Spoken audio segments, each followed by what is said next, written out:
Assalamualaikum warahmatullahi wabarakatuh. Sampurasun. Mugia Rahayu Sagung Dumadi. Salam damai seluruh alam. Alhamdulillah teman-teman, kita berjumpa lagi dengan saya Reza Rahasia di channel Reza Rahasia. Kali ini di konten saat ini saya akan melanjutkan kembali mengenai pembahasan Kota Saranjana. Alhamdulillah saya bisa menyampaikannya. Bagaimana puasa kalian teman-teman hari ini? Semoga lancar ya. Saya doakan puasanya yang dijalani, yang sudah dilalui aman, lancar, dan diterima oleh Allah Subhanahu wa Ta'ala. Dan puasa yang akan kita hadapi, semoga Allah selalu memberikan kekuatan, keselamatan, ya, agar kita bisa menjalani, menafaki seluruh puasa ini, bukan hanya mendapatkan lapar dahaga saja, tapi semua inti dari puasa. Amin. Teman-teman, sebelum saya menyampaikan apa yang saya akan bahas hari ini di konten ini mengenai Kota Saranjana, teman-teman, saya selalu mengingatkan bahwa jangan ditelan mentah-mentah ya. Ini hanyalah sebagai bahan referensi ya. Jadi jangan ditelan mentah-mentah. Kaji lagi, olah kembali. Di konten kali ini saya akan membahas mengenai penduduk Kota Saranjana, bangunan-bangunan Saranjana, dan yang lain sebagainya ya, sesuai apa yang sudah diizinkan. Ingat, ini hanya referensi.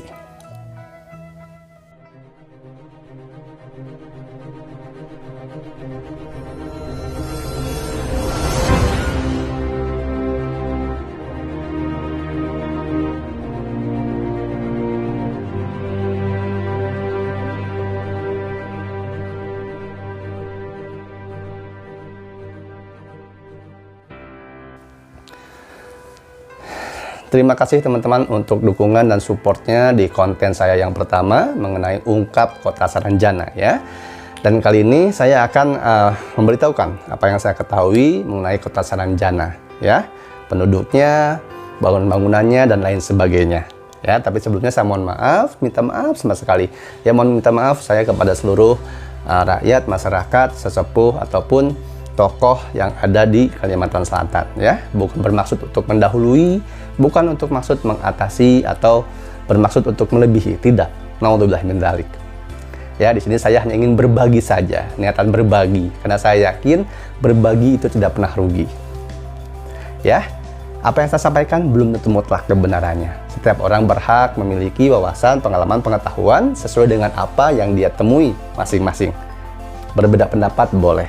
Yang tidak boleh adalah pendapat dipaksakan, memaksakan kebenaran, akhirnya menimbulkan perpecahan. Itu yang tidak boleh. Baik teman-teman, Kota Saranjana ini kalau kita lihat ya, kita saksikan bersama, sebenarnya adalah sebuah bukit kalau kita saksikan secara mata telanjang. Tapi banyak pengalaman, banyak cerita menyajikan bahwa Kota Saranjana tidak hanya sekedar bukit, tidak hanya sekedar hutan, tapi memiliki rahasia misteri di baliknya. Mengenai Kota Saranjana itu apa, saya sudah sampaikan di konten saya yang pertama. Jika belum menyaksikan, silahkan tonton ya. Nah,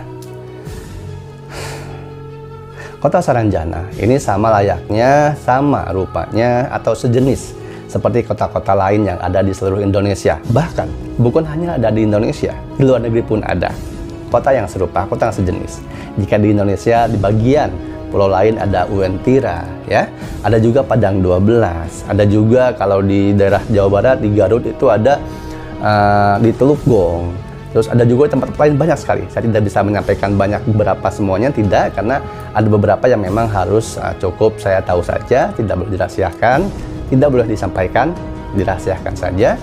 Karena ada beberapa juga orang-orang dari pihak lain ingin mengetahui tempat tersebut dengan tujuan lain dan maksud tertentu ya. Saya ada baca komen beberapa, diantaranya ada juga yang ingin tahu, Kak, bagaimana, kasih tahu dong cara jalan masuk ke sana. Ya Allah, ya Robbi. Teman-teman, Kota Saranjana itu bukan seperti kalian masuk wahana ya. Bukan seperti wahana Jatim Park, bukan seperti wahana Kedufan, ketika kalian masuk, bayar, keluar, udah. Tidak seperti itu teman-teman. Jangan samakan seperti wahana. Jika tidak ada kepentingan, jika tidak ada keperluan, atau tidak ada undangan, jangan datang. Ya, Karena begini, saya akan sampaikan salah satu di antaranya kenapa kita tidak boleh sembarangan datang ke sana, mengunjungi sana kalau tanpa izin, kalau tanpa undangan, karena waktu kita dan waktu mereka itu berbeda. Ya, di kota Saranjana, ketika kita ke sana, di sini waktu kita, dimensi kita itu hanya sehari, tapi di sana bisa sampai 1 tahun. Ya, jadi kalau mau ke sana, dipertimbangkan kembali. Cukup tidak setahun kita meninggalkan keluarga kita, pekerjaan kita dan lain sebagainya. Ya, jadi kalau sudah benar-benar penting, janganlah ya. Nah, teman-teman, sebelum saya menyampaikan apa kota Saranjana dan kota-kota yang lain seperti apa tadi saya sampaikan di awal, sebelumnya saya akan bahas dulu mengenai susunan alam yang saya ketahui. Ya, karena sebelumnya saya sudah sampaikan bahwa kota Saranjana itu bukan dibangun oleh bangsa jin, tapi ada memang bangsa jin bersama mereka hidup berdampingan. Ya, nah, kalau yang saya ketahui teman-teman, ini akan saya bahas mengenai umum dulu ya. Umumnya kita semua mengetahui ya bahwa ada 7 lapis langit, ada 7 lapis bumi, bahkan kulit manusia pun 7 lapis. Nah, yang saya ketahui susunan alam pun seperti itu, ada 7 lapisannya. Setiap 7 lapisan, satu lapisannya itu ada 70 alam. Allahu a'lam bishawab. Ya, dan ada juga yang menyampaikan bahwa alam ini semuanya itu ada 600 alam. 600 alam sesuai dengan tingkatan masing-masing. Jadi di alam jin ada tingkatannya, ya, di alam ahmar ada tingkatannya, di alam turobi ada tingkatannya, ya, beda-beda. Di alam itu banyak, ya, ada alam ahmar, ya, alam jin, alam azrak, alam turobi, alam wali, alam malakut, alam jabarut, dan lain sebagainya, banyak sekali. Alam-alam ini semuanya dihuni oleh bangsa-bangsa, kaum-kaum yang berbeda. Ada di antaranya kaum yang mengisi alam wali. Alam wali ini adalah ada beberapa wali ya, utusan Allah yang belum meninggal. Ada tempatnya juga ya, seperti didampingi di sana dengan Nabi Khidir alaihissalam. Atau ada juga alam yang dimana disebut surga mazazi atau surga sementara. Ini tempat bagi waliullah ya, bagi para syuhada, bagi para habaib, para kiai yang sudah saleh, ditempatkan di surga sementara di sana, begitu.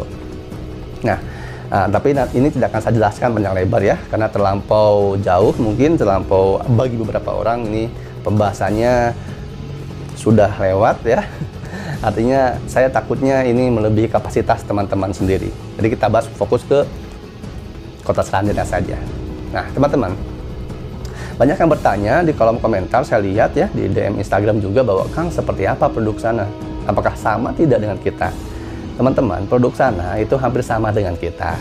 Ya, betul. Ada beberapa yang bilang bahwa kalau penduduk sana itu tidak ada garis hidung. Iya, seperti itu. Itu kalau mereka datang ke dimensi kita. Gitu. Nah, di sana mereka tuh memang hampir sama bentuk perwujudan seperti kita. Yang membedakan adalah yang pertama, kuping mereka lebih panjang. Ya, lebih panjang dari runcing, ya, lebih runcing, lebih panjang. Nah, lalu mereka itu cara berpakaiannya berbeda, ya. Kalau yang wanita itu pakaiannya biasanya memakai pakaian putih transparan gitu ya. Nah, yang laki-laki juga jubah-jubah panjang, ya. Ada yang pakai rompi panjang juga, gitu. Sama, kupingnya panjang, gitu. Nah, kalau untuk rambut, laki-laki tuh ada di antaranya yang pendek, tapi kebanyakan panjang, ya, sesuai strata tingkat jabatan atau kekuasaan ya, atau pengaruh yang dia miliki. Rata-rata mereka laki-laki di sana tampan-tampan dan memiliki rambut panjang, panjangnya sepunggung, dan biasanya mereka tuh rambutnya diikat ke belakang karena rambutnya panjang. Nah, kalau untuk yang wanita itu ada rambut putih, ada rambut abu-abu juga. Ya, jadi membedakan seperti itu penampilannya. Tapi parasnya, wajahnya, perawakannya sungguh indah ya, cantik, tampan, dan baik hati. Nah, ada juga yang bertanya kepada saya di sana, itu mereka beragama tidak atau seperti apa gitu. Yang saya ketahui teman-teman, mereka beragama juga ya. Mereka juga mengenal Sang Kholik, mengenal Tuhan Sang Pencipta, Rabbul Alamin. Gitu. Nah, untuk masuk ke sana itu luar biasa. Memang kalau tanpa undangan dari pihak sana itu akan sangat sulit. Kita bisa saja seolah-olah kita masuk ke alam mereka, padahal bukan alam mereka. Karena sebelum alam mereka ada alam bangsa jin. Sebelum alam bangsa jin ada alam bangsa ahmar. Nah, kita harus melewati dulu bangsa ahmar, bangsa jin, baru kemudian insya Allah ke bangsa mereka. Allah alam bisawab. Ya.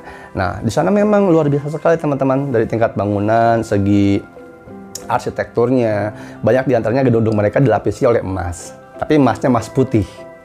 Ya, lalu ada beberapa tempat-tempat mereka juga ada marmer putih. Ya, saya lihat juga di pelabuhan-pelabuhannya ini luar biasa dibangunnya, ya, dibangun dengan sangat apik, sangat baik, dan wah, sungguh sangat indah sekali. Allahu a'lam bishawab apa yang saya lihat ini benar atau tidaknya ya. Nah, kalau ini mungkin di luar batas pemikiran kalian, tidak masuk logika, ya anggap saja ini sebuah dongeng belaka. Ya, cerita sebelum tidur, gitu aja, tidak apa-apa. Jangan didebatkan, ya, gitu. Nah, lalu di sana makanannya juga sangat luar biasa ya. Jadi berbeda sekali. Makanan di sana ketika kita cicipi, misalnya buahnya, ya, buahnya ketika kita cicip satu gigit saja bisa mengenyangkan, ya, bisa kenyang berhari-hari. Gitu. Allah alam bisawab.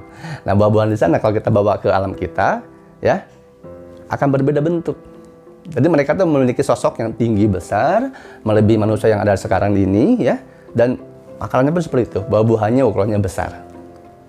Ya, jadi kalau kita bandingkan, kita pegang sini mungkin segini lah ya, gitu. Tergantung buahnya, gitu. Tapi kalau kita bawa ke alam kita, kembali ke ukuran kita, menyesuaikan dimensinya, seperti itu.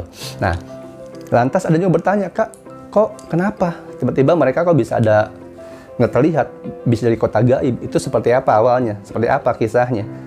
Mereka dilapisi tabir gaib. Nah, teman-teman, yang saya ketahui, saya pun pernah bahas ya soal ini jauh-jauh hari, tapi tidak merujuk kepada kota Seranjana. Saya sudah bahas mengenai sejarah iblis, saya sudah bahas mengenai sejarah Dajjal, saya sudah bahas juga mengenai makhluk-makhluk bumi sebelum Nabi Adam. Ya, itu ada di konten saya di channel saya. Jika berkenan silahkan saksikan. Nah, kota Seranjana ini, teman-teman, bukan hanya ada di Indonesia, sekali lagi ya, di luar negeri pun ada, banyak ya. Banyak sekali. Hanya yang membedakan, kenapa kok kita cenderung sekali mengarah ke mistis, ke klinik, tahayul. Nah, ini yang membedakan. Di luar negeri selalu dengan penyikapannya, ya, dengan sains, penelitian. Alhamdulillah di kita pun, di bangsa kita sudah ada yang ke sana. Seperti tim riset mandiri, seperti tim Turangga Seta. Itu mereka sudah melakukan riset-riset, penelitian-penelitian mengenai kota-kota yang dianggap mistis dan klinik. Yang ternyata setelah mereka teliti, tidak mistis, tidak selalu hanya mistis. Memang jinnya ada, kliniknya aja, tapi bukan klinik seperti itu. Itu adalah sebuah budaya, sebuah adat, sebuah jejak peradaban leluhur. Begitu. Nah, kenapa mereka sampai seperti itu? Jadi, dahulu kala itu, Allah alam bisa teman-teman ya, bumi ini beberapa kali sempat mengalami yang namanya penetralan, pemurnian, yang mengakibatkan akhirnya terjadilah perjanjian-perjanjian pembatasan wilayah dimensi, penggantian kekuasaan yang dialihkan mengakibatkan mereka harus memiliki tabir dimensi. Zaman dulu kala tidak ada tabir dimensi, tidak ada penghalang. Bangsa jin, bangsa manusia, bangsa Nisnas, ya, bangsa Lemuria, bangsa Atlantis, bangsa Badanul Jannah, semuanya bersatu, menyatu. Ya, hanya ketika semua alam dipersatukan, itu mengakibatkan ketidakseimbangan alam, lalu antar bangsa-bangsa makin tambah, ingin menunjukkan siapa yang terbaik, siapa yang paling unggul. Akhirnya terjadi peperangan yang merugikan bumi dan makhluk alam sekitarnya. Begitu. Ini pun sifat-sifat alam ini, sifat-sifat bangsa-bangsanya, lalu cerita soal seperti ini, ya, itu sudah ada ternubuat, ya, ternubuah dan di kitab-kitab suci, ya. Kalau di agama Hindu ada di kitab Veda, ya.